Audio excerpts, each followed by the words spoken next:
We're in San Diego. Has Carmen been? I've been everywhere. And I'll just give you a quick synopsis. January, we went back to Florida. I did a little bit of sewing, baby gifts for a couple of people, and made some placemats for the house down there. We were getting ready to do midterm rentals so that traveling nurses, we have a flight school there. If anybody needed a place to live 30 or more, 30-ish days, about a month, they could stay there. So we were sorting, packing, deciding what to leave down there, what to move up here, because gradually we will end up here in Missouri. Then, the 1st of February, we found out my mom was in the hospital in Texas getting a pacemaker. One of us kids needed to go down. I went down, made the executive decision. She needed to get closer to us kids. Enough was enough. She was on board with that.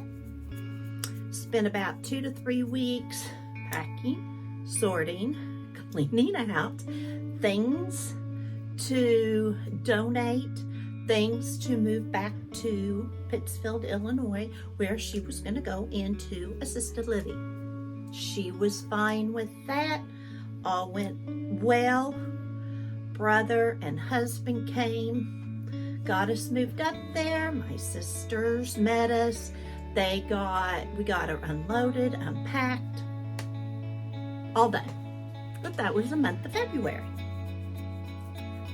March. Needed to catch up on doctor's appointments I had missed in February. I had done some in January. Needed to get caught up on those. Everything was good. But did some more packing, sorting, donating, giving away, that kind of stuff.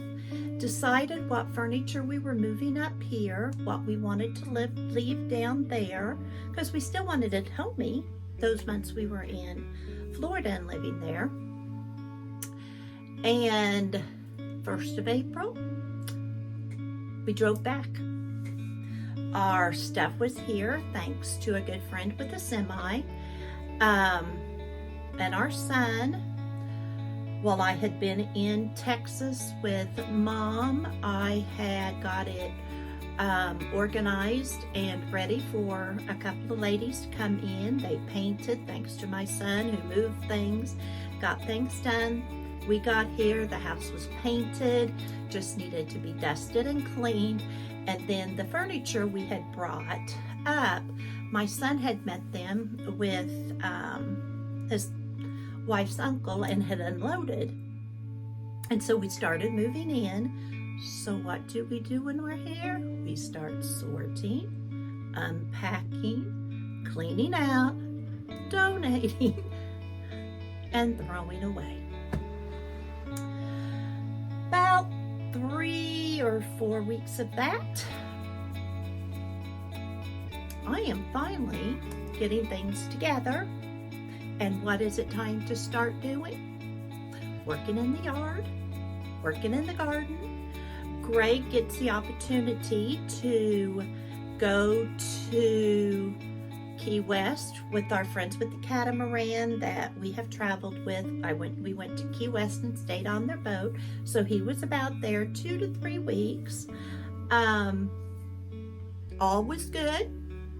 He got back Memorial Day. The gardens are going well. The flowers are looking good. I had time to come up here, did some packing, sorting, donating, pitching. That's been kind of the theme of my last 4 months, and now it's the 1st of June. I've had a lot of great time with grandkids. They've been up, they've helped. I just haven't been upstairs. I have mended. I made a video to tell all this and threw it away. It I've lost the knack of talking and crafting at the same time. I've got to get that back. While I was upstairs working, Jackson and Emerson were up here crafting and helping me. They've been great help.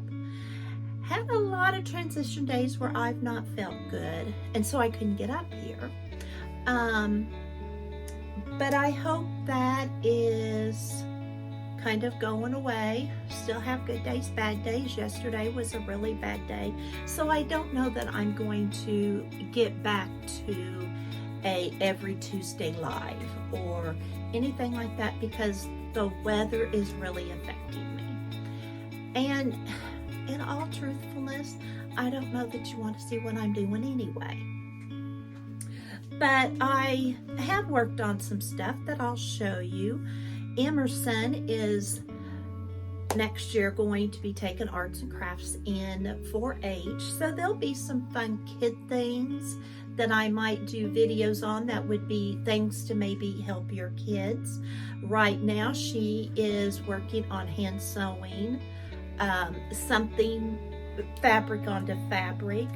I think I'm going to help her cut out like maybe some hearts with the smaller heart in it, and she can make, you know, little things like that to practice that sewing onto sewing. I got all of these Savage, you know, ends, and I'm thinking of letting her pick you know how I like to put these on the edge of a paper or something with sewing on the edge of them. I've got some around here already done, but I'm thinking that's something she could work on, practicing going by. This is only a small piece. She can practice doing the fun stitches or anything, working on paying attention. She likes to look around when she sews, and those of you that know sewing machines, that's not a very safe or a good idea. So I thought I would let her play with some of these, and maybe her birthday's the 1st of July, she'll turn 8. She is very young for her age and for her grade. And everybody else, she has friends in 1st grade turning 8, and you know how that goes. But I would like to maybe get her a little $50 sewing machine for her birthday. But I'm not going to, and she and I talked about it, until she shows me she has the interest. Just not going to do that. I think we'll do some felt things, some in and out. That's something like yesterday when I didn't feel well, I can help her do. And she's doing the work. And my hands, when they're hurting, don't have to worry about it. She is also wanting a diary. Well, as we all journalers know, a diary is a junk journal, you know. And so but she wants me to make her a junk journal. So a junk diary, I guess she called it. And so I'm going to do that. I'm going to work on making her a diary with some pockets, some cool little things. You know, they all like little pockets, little hiding places and stuff, so that she can write in it. She loves to write. She loves cursive. Beautiful writer. Beautiful cursive. She loves writing stories. So I want a lot of lines in her journal. I want a lot of pages that are blank so she can draw. She can do whatever she wants to. It will be her diary. Another thing I would like to do is Danny, the girlfriend, you know, I'm always having coffee with and stuff. Her daughter had this fabric as a curtain, and it has fringe on the side. I am thinking, I don't know what she does laundry with, but it really smells good. I am thinking of taking this fabric and making a summer bag out of it. I think that might be pretty, might be fun, just lining it with some linen. I'm thinking this is just a scrap, but it's about the size or bigger than I really want to do. So I'm thinking I might work on that. I've got some ironing to do. I've got some things I've started. I'm not real sure what all I'm gonna do, but I just wanted to check in with y'all. I know I've had people wondering how I am, where I've been. I'm fine. My family's fine. We just had some major decisions to make and things to do, and I'm just not crafted. I've not sewn. I'm into a pair of blue jeans. I've got a pair of blue jeans here I'm working on. So what was I going to show? I guess I could have just gone on here and talked about the weather, which it just finished raining. It's very humid up here upstairs. Kids were here yesterday. Got along beautifully. Don't you love it when siblings get along? Played tractors. I've taught them. This is a couple little side notes. If you have kids or grandkids who are having trouble with their addition facts, I taught 35 years. I taught second and third grade about 15 of those. 2 card games. One is blackjack. The grandkids love it. Even the 5th grader, well, he's 6th grader now, will play. Jackson will play with Emerson because it's poker. Well, that's what I told him. Anyway, but they have to add up those cards and have to decide, if I get that next one, will I go over 21? Is it worth the risk or not? It's always more fun if Nana will play. So I'm gonna kind of warn you there. Another game that I played, I let my 3rd graders play this a lot. I'd have let my 2nd graders, only I didn't know about the game when I taught it. It's called 13. All you do is need a regular deck of playing cards. You make a pyramid, and you start with 1 at the top, then you cover the 2 bottom corners to 2 to 3, covering the bottom corners. I call them the baby butts to the grandkids, till you get 7 on the bottom. The remaining deck of cards you turn over if you need them, but the goal is to make 13. Jokers are wild. Aces can be 1 or 10. Face cards are 10. All other cards are whatever their value is. A 3's a 3, a 9's a 9. But you cannot use an above card unless their butts are uncovered. And then you turn 1 over. If you can use it, great. If you can't, great. You can make your own rules.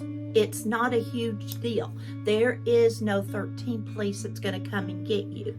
But what I do with the kids is your goal is to get rid of the pyramid.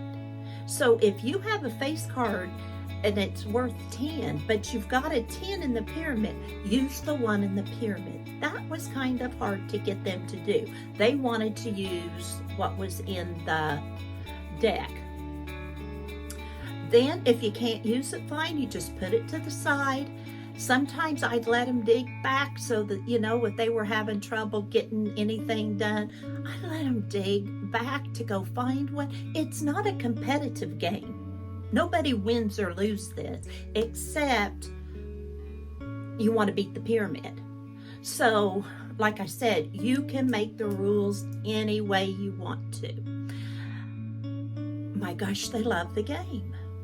We've been playing a lot of Old Maid, Go Fish, but 13 and Blackjack are their 2 favorites. What Nana or Mama won't practice math?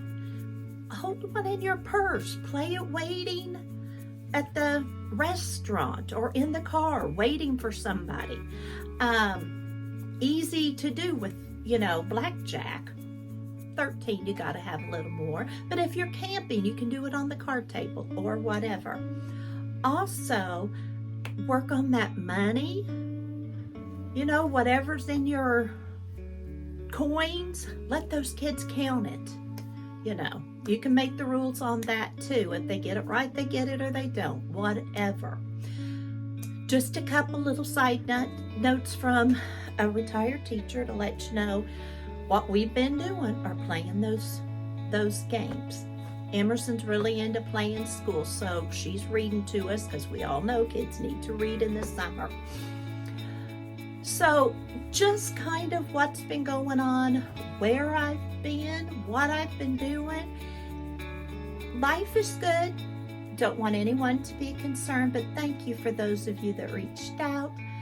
And wherever you are, whatever you're doing, have a wonderful day. Jesus loves you, and remember, you have a purpose. Bye for now.